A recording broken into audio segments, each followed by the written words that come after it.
so much. They are not afraid to stand up in a Wild West state and say, we need to do something about guns. They've educated the public. They've worked so hard to get an initiative passed in Nevada for background checks. Then they went to the legislature, lobbied there to get them to take action. So they really know the issue and have worked very hard on it. I'm so proud of them and proud to be associated with them. I want you to meet my friend Congressman Ted Deutch from Florida, who represents the district where the Parkland shooting occurred. He is also the prime sponsor of Keep America Safe Act that limits the number of clips in a magazine. He has been a leader on this. We all respect and appreciate him doing that, but he is also a friend. We served together on the Foreign Affairs Committee, and you've also seen him on TV talking about issues before the Judiciary Committee. He just happened to be coming through town, so we snagged him to come and meet with us for a roundtable, so he can tell you kind of what he's experienced, what we're doing in Washington, and can hear from all of you about what you've been up to and some of the challenges you face. So if you don't mind, can we just go briefly around the room, and then we'll let you speak, and then we'll open it for conversation. Great. I'm Assemblywoman Sandra Howdy. I was the primary sponsor on Assembly Bill 291, which was our comprehensive gun safety bill that we passed this session. She is a true champion. Everybody knows her. She was also present at the October 1 shooting. I'm Teresa. I'm Teresa Crawford, an activist with Moms in Your Action for Gun Sense. I already know who you are. You're very popular with Moms in Your District. And we currently are running a campaign, text to 64433 to drive calls to senators. We have a Gun Sense Action Network. Last week I was calling into South Carolina, driving calls to Senator Tillis, urging him to support action. We had a recent rally and after social media was there too. So we're kind of doing everything we can. We're so fortunate that our federal delegation, for the most part, is sponsored and allies. Thanks. My name is Annette Magnus. I'm the Executive Director of Battle Progress. I learned everything I know from Congresswoman Titus because I worked for her for 5 years. Me too. Most of us did. Now I have the privilege of running this fabulous organization with the Savings Progress Florida in your state. And we work on gun violence prevention. We had the honor to work on AB 291 with the Assemblywoman this past session. We've worked on gun violence prevention for several years. And we do primarily communications work, so media both in English and Spanish language. And I'm Maria Teresa Lieberman, also with Battlefront Progress. So I'm learning from Annette. So it's like a 6 degrees effect here. And yeah, I really care about getting to work. I want to hear from everyone about how we can find gun violence. And I'm Christiane Brown for the United to Prevent Gun Violence, and formerly used to speak with Congresswoman Titus. I don't know if you remember on the radio years ago, we used to have radio interviews when you were running for Congress all that time ago, so old friends going back.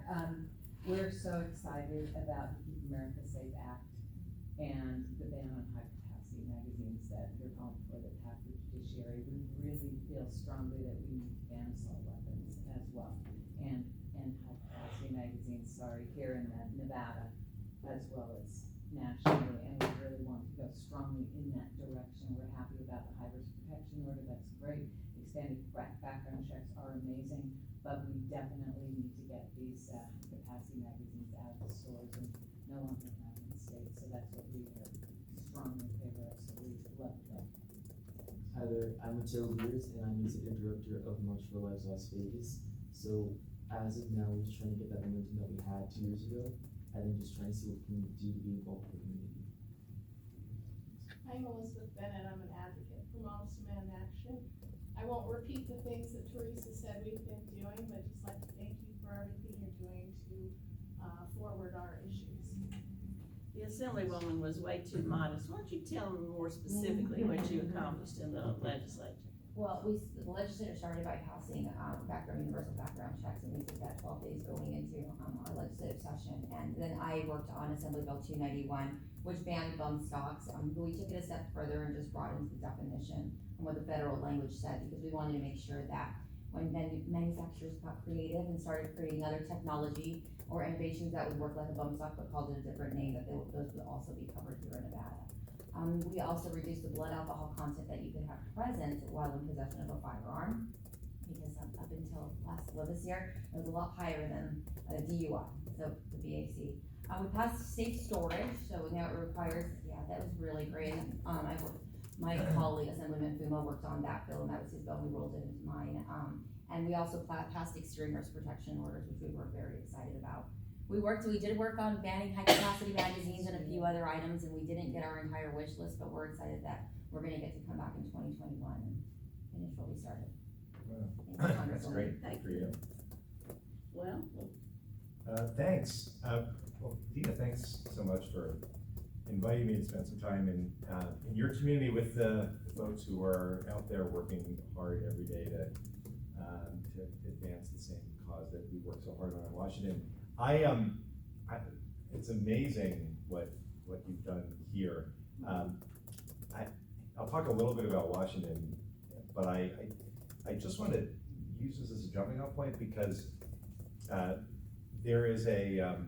there's this talking point that exists that there's not a lot happening. And after the horrific tragedy here, and after what happened in Parkland, and now just the month of August, which was such a tragically deadly month, that it's as if nothing has changed. And even just hearing what you're doing is further confirmation that things are different now, that there is this movement all around the country, and I see those red Moms Demand t-shirts a lot everywhere I go.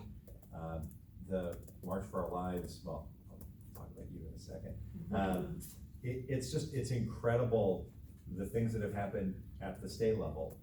It's amazing the fact that there's been, we've seen these changes in corporate America. Some of the largest corporations in the world who have changed their policies because they understand that they have a role to play in combating gun violence. And the thing that's so different, and I do want to single out the Students Demand Action and March for Our Lives, the thing that's so different is the involvement and the passionate involvement, sophisticated involvement of young people. I know, you're probably just like me. We talk to student groups all the time, and I always used to end those conversations by talking about how you're the future leaders and we're counting on you. And I don't end them that way anymore, because you're not the future leaders. You're helping to galvanize this movement that has already affected change, that has helped give us a gun safety majority in the House. We wouldn't have passed background checks. We wouldn't have been in a position to advance our Keep Americans Safe Act to ban high capacity magazines and the Extreme Risk Protection Order, a bill that we also sent to the floor, if it weren't for this gun safety majority that's in place because young people and moms and local electeds and activists all stood up and said, we're just not going to accept this as normal anymore. And it's really important for people to understand that. Frankly, it's important for our presidential candidates to understand that. Every time they talk about nothing happening, they're not giving enough credit to what all of you are doing literally every day. So I'm grateful for what you do. Our legislation that Representative Titus and I have introduced with Representative Get, and that we just moved through the Judiciary Committee, hopefully coming to the House floor soon, starts with the fundamental premise that no one should ever need more than 10 bullets to fire off at one time. And if you look at all of the times, all of the mass shootings that have taken place, it is typically an assault weapon with a high capacity magazine that is the defining feature of that terrible tragedy. And in Dayton, just as one of the most recent examples, the fact that the first responders were there in 30 seconds, but it's because of the high capacity magazine that shooter was able to carry out his deadly attack. We have seen things change in Washington. I am confident as we go forward, we're gonna pass more legislation to send over to the Senate, and I'll just finish, I have the conversation, I'll just finish by, again, pointing out that in the House, we really talked about this, Dina, but Representative Titus and I served with a lot of people who, for years, thought that they could just sit back and watch these terrible mass shootings take place, simply accept the daily gun violence that happens all around the country, try to block it out, send some thoughts and prayers, and then sit back and think that they could just get reelected by collecting their support from the gun companies. And a lot of those members of Congress that we served with are now former members of Congress. and as we go forward, we're gonna send more to Mitch McConnell's desk, and we're gonna increase the pressure on McConnell to make clear whose side he stands on, whether he stands with all of us, the overwhelming majority of the American people who understand that we can take action to take on gun violence and save lives, or whether he's going to continue to hide behind the gun makers and their lobbyists. And he's also going to have to realize, just as the House, our former House members saw, that that's the position that he continues to take. There are going to be significantly fewer senators who take that position, and we're going to have a gun safety majority in the Senate as well. I'm confident that we're going to be able to get some things done before the end of this Congress, and it's because of the support, the activism, the passion of all of you. And I'll finish just by saying we had a hearing, the Gun Violence Prevention Task Force hearing, and there's a young woman from Houston who was involved with March for Our Lives in Houston. And she held up her phone and she talked about the fact that her phone is full of contacts, people that she knows, that she's become close to because of death.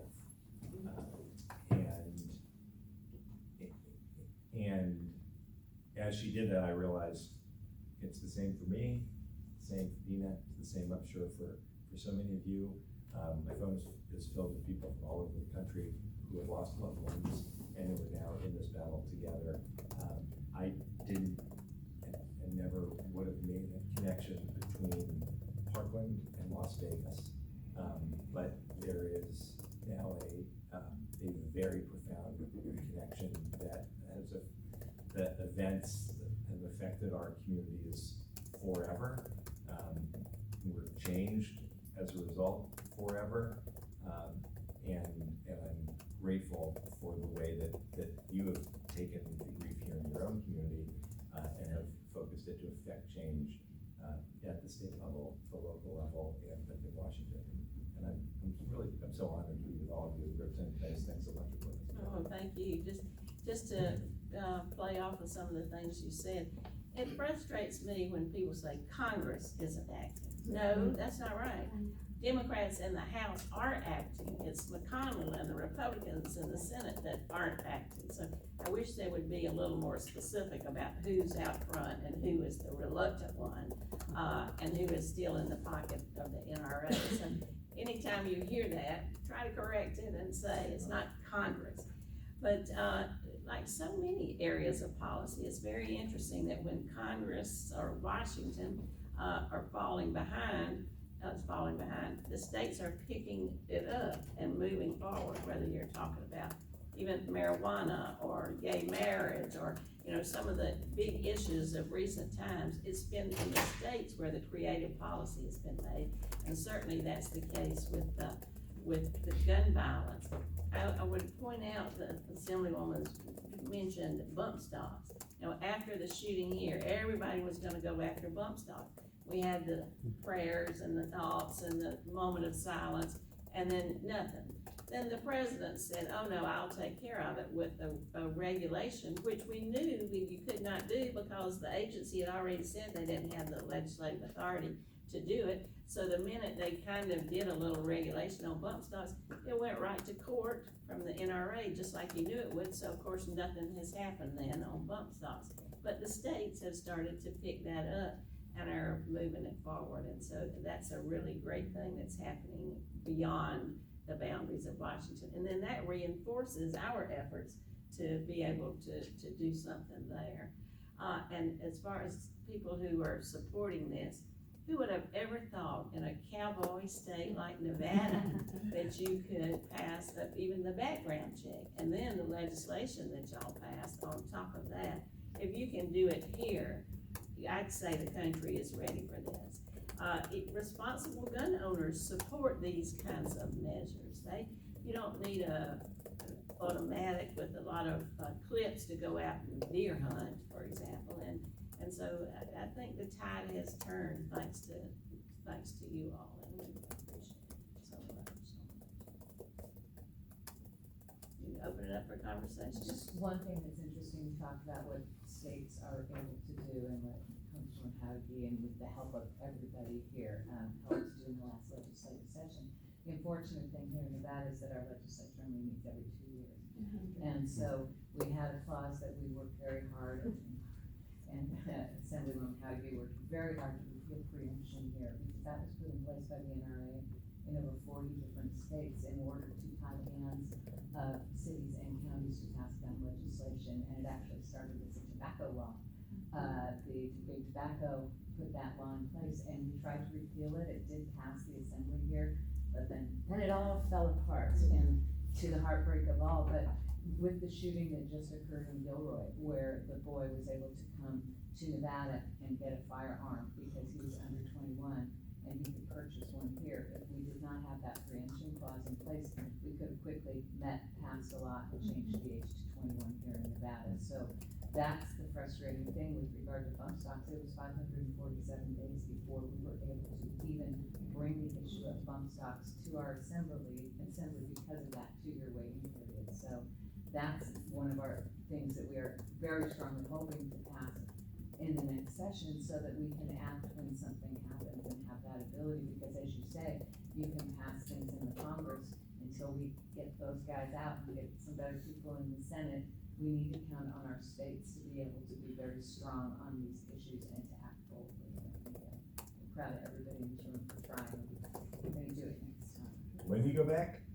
Not February 2021. 2021, so it's a while. It's Yeah. 4 months every other year. That's pretty limited what you Very can good, do. so you really try while you're there to get as much as you can. And it was, I mean, my name was on Assembly Bill 291, but I did not do it alone. I did it with like every single person in this building. I mean, we did it, we had moms behind us as we were testifying. We probably wouldn't have moved it even close to that of the assembly without Battleborn Progress, who is one of our biggest champions on Assembly Bill 291, and making sure everyone knew why it was so important, why preemption was so important.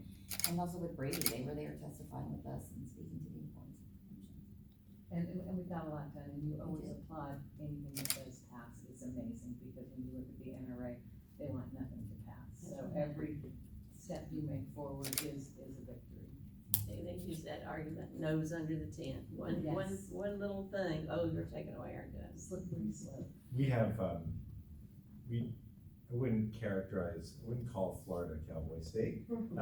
However, our legislature in Tallahassee is a place where the gun lobby had, they viewed it as their little petri dish, just to see what new idea they could put out there that would further endanger Floridians, putting guns on college campuses, telling pediatricians that they're not allowed to talk about the safe storage of guns with their patients. A whole list, session after session after session. The fact that that the legislature passed a significant gun safety bill, again with the support of all of your allies in Florida, I think also helps to confirm that there is this growing realization that we can do something, that we have to do something, that it can help save lives. That's why there's an effort to in Florida we have a citizen-led constitutional amendment process. So we have an assault weapons ban that we're working to put on the ballot in 2020 to give the voters of Florida the opportunity to come out and make clear their belief that weapons of war don't belong in our communities. And just one other point on that, we haven't taken up an assault weapons ban yet, but next week, we're actually having a hearing in the Judiciary Committee on an assault weapons ban, something that I think it's safe to say would have been unimaginable just a short time ago. But because it's now common sense that we need to look at every possible step to keep our community safe, that these weapons of war shouldn't be in our communities. And look, it's politics, right? And that the majority of people in our country now feel the same way that we do. We're gonna have an opportunity to hold a big, open, public hearing about the need to take this action. So, That's great. again, you're helping drive all that. I will tell you that these folks are at every meeting with the presidential candidates. And they're all coming through, since we're number 3 in the country. We're seeing a lot of candidates, and they're all there trying to hold them accountable and asking them what their positions are. So they're not letting that slide with anybody who comes through town. And we have Pickford's having their big forum on October 2nd, Yeah. and so that's gonna be a really important time for us. to Is that get here? the record. No, I didn't know that. Yeah, it's right in our Great. backyard, so, Oh, that's great. so. Have y'all thought about any kind of ballot question? So I mean, since you did it with the background checks. Yeah, I think we've thought about those things, obviously it takes a lot of money to do those things, and so, we'll see what we can get done probably in the next legislative session, but I think 2022 is probably not out of the question, depending on what we're able to get through the next session. And I'll just say, I saw a tweet this morning that really stuck out to me, we shared it on our Facebook page. There's all this conversation about vaping being terrible for people, and 4 people unfortunately have died, and that's tragic. But people are already ready to take action on vaping. People are ready to go and make regulations. The president's gung-ho about this. But every single day, people are murdered with guns, and there hasn't been significant legislation other than the stuff that you all are working on taken other than in the States. And so it's just such a stark contrast to me, because 4 people can die from vaping and everybody's in an uproar, but children are murdered with guns and there's nothing done. And so I think to me that's probably why it's so important that we keep working on this, and thank you both for all your leadership on this issue, and thank you to the Assemblywoman, because we do have so much more work to do on this issue, and we have to change these laws, because I'm a gun owner and I believe in better gun laws, and most of the gun owners I know believe that. I love the ballot initiative idea. It's just it is expensive, and we can't, I think my fear is that we can't afford to have something that important fail because we didn't have the money to run a campaign, because if it fails, I think that would set us back so far. But definitely, I think something to look at. Well, what are the presidential candidates telling you? They have plans, I've printed out several plans, the top tier all have plans, and most of them, background checks are like the lowest background checks, magazines. Many of them are talking about a permit to purchase plan, which is a good idea, and it's backed by research. I took an online class from Johns Hopkins, Bloomberg School of Public Health, and listened to it 11 hours worth. But anyway, it was good. I recommend it. Permit to purchase is definitely back. The state of Missouri actually ran a gold standard experiment on itself. They had permit to purchase and universal background checks, and then conservative, pro NRA got the majorities in Missouri. They repealed all that, and within 2 or 3 years, I can't remember the exact percentages, but they've seen increases in all forms of gun death without the permit to purchase. They're close to being a constitutional carry, no permits needed for sales, right? So that's what they call, if you run a gold standard, where the treatment is the exact same population with laws and without laws, and you see an increase in gun deaths permit to purchases, nationwide, I think would be a good idea, just me personally.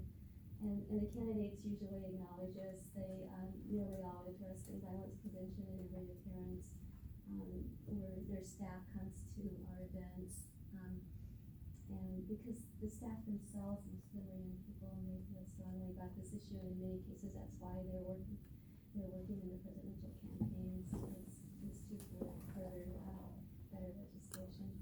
I think anything is better than the current disaster we have in the White House, but that's a very low bar, right? And so, I think for us, holding their feet to the fire, like the congresswoman said, every time they come here and asking them questions, not just about this stuff, but other issues that impact Nevadans, is something that I think we're all committed to doing, and we've all been actively working on it and getting videos and asking them questions when they're at our events and making sure that they're talking about this issue, because it had real consequences in our own backyard, and so we have to do better, and we have to hold their feet to the fire. Will all the candidates be together, or are they doing Yeah. it? It's a forum. Yeah, so they'll come up one at a One time. because you have to have A lot of them have already been here at one time with a SCIU sponsored, forum. Most of them were here for that. That was one at a time too, but they were all, and ask me, Yes, yeah. oh, AFSCME, yeah, not SCIU. I just wanna say the Gun Sense Candidate Distinction Program, that Moms Command Action, uses, it's not an endorsement, it's a prerequisite to eventually be endorsed, but 17 of the candidates, fill out, the questionnaire and have appeared one way or another in front of members and have received a distinction. So whoever you like, you can at least feel good that they're. There's some things that are just so simple, like the don't fly, can't buy, or something. If you're on the can't fly watch list, Yeah. you shouldn't be able to get a gun. And yet there's resistance to that. Yes, I mean, how yes. simple that is and how much sense that makes. But, it's not a rational argument. I think that's the point, it's not a rational argument, and when we look at this, that's where everybody is just like, seriously, we still have not solved this problem, you need a license to drive a moped. But you don't need a license who could you kill on a moped going 20 miles an hour, unless they're walking really slow, but you don't need a license to use a gun, you don't have any regulations on these gun owners, it comes down to money.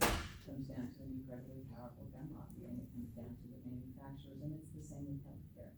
The one argument that we use a lot that works with regard to guns, but it also works with regard to healthcare is, if your house was on fire and the fire department came and it was burning and flames were coming out, and they said, well, can you pull out your insurance card so I can see what's covered on your house? I'm sorry, the upstairs isn't covered, but we could put out the fire in the lower part of your house. Everybody would be outraged and say, my God, you would let somebody's house burn to the ground.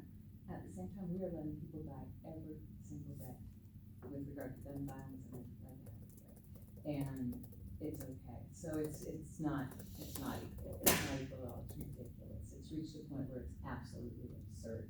And we have to show our anger about this, and we have to show that this is no longer the new status quo in the United States of America. And I think that the more people that stand up and the more outrage is felt, the stronger our position is, and we have to be angry and frustrated. Just a quick story for you guys, I got involved in gun violence because my mother was working for Bobby Kennedy when he was shot in San Diego County all of those years ago. And we went out and got a petition signed, presented them to Pete McCloskey, and I was 8 years old, but I got to go. And I've been part of this issue forever, and the fact that it's still continuing the way it is, that it's still ridiculous, and what does it take, not kindergartners all wiped out in the classroom, that wasn't enough. Not a high school wiped out, that wasn't enough. Not somebody shooting people randomly from a high-rise building, just for no reason, that wasn't enough. And now, 3 mass shootings in a row within a couple of days, and the first 37, I think, were killed in 2.5 minutes total for all of those deaths. And that wasn't enough. Well, tell us what's happening with young people on school campuses. So, as of now, we're just really trying to get the initiative back, like the momentum. 2 years ago with the march, it was, an uproar with us, we were here at City Hall, a lot of us spoke, a lot of kids spoke, but then we're just slowly but surely trying to get that momentum up again, given what's happening, in the past few months. And then so I wouldn't say it's disappointing, but we're just really trying to pick up again. Maybe now that the school year has started, that'll help. Yeah, definitely. And then so we're working at the college level and also the high school level, and then trying to branch out across Nevada, because here in Vegas, there's so many kids that were involved, 2 years ago. But then we're just really just trying to pick up again. Yeah, it's interesting, I've found it because it's, with young people, high school kids graduate, college kids graduate, and the amazing thing, and I understand it's just picking up again, but the amazing thing is that it picks up with just the next group of leaders. It's just the folks who are there in high school back home in South Florida, went off to college. Now there's another whole new group that's ready to stand up and pick up the fight, which sounds like the same thing's happening here. Moms Man Action has worked for quite a while on background checks, especially here in Nevada. And, so we're trying to close the loopholes. One loophole I've become aware of personally is the fact that in 2017, tens of thousands of names were taken off the background list because the Justice Department changed the definition of a fugitive to somebody who just crosses straight state lines. So all kinds of names got taken off because of that. Can you speak to that and how that affects us and maybe stuff that's going on with you guys to change that? No, I will be honest, I don't know about the change in definition of fugitives, but I'm gonna make a note, which I was looking forward to coming anyway, They but changed the definition. leaving with one more thing to follow up on. Sorry. No. So that broadened it, that now people, If you didn't cross state lines, you're not considered a fugitive of justice. So they took their names off the background list. I think that Senator Harris's plan addresses that, because she's emphasizing executive action. I know what you're talking about, and I've read it in somebody's plan. I think Senator Harris's, or possibly also Senator Warren's. It was some, it's an executive action, so it came through the DOJ to redefine fugitive from justice. Right. So that means people with outstanding arrest warrants, who normally would have been in the NICS database, are now not in the NICS database. Because they didn't cross state lines. Because they don't meet because the new definition is quite loose and hard to prove. And it's, I'm pretty sure it's in Harris's. will find. I'll get back to you We guys will. on it when I get home, I'll I be mean, able to find it. it's great to pass background checks, but we gotta make sure it's all. The database Yeah. is. It's, that's really helpful. It's interesting that we get asked a lot about what the president is going to do, what day, depending on what day of the week it is. And how I read an article this morning that said mentioning some of the things that he said after El Paso. Well, I sat in the White House 3 seats down from the president after Parkland, when he sat and berated our Republican friends who were in the room and pointed at them and said, the reason that we haven't passed background checks yet is because you're terrified of the NRA. And you can't be afraid of the NRA. It's the president saying this. And I think it's just important as we continue to push and try to make sure that we're increasing the pressure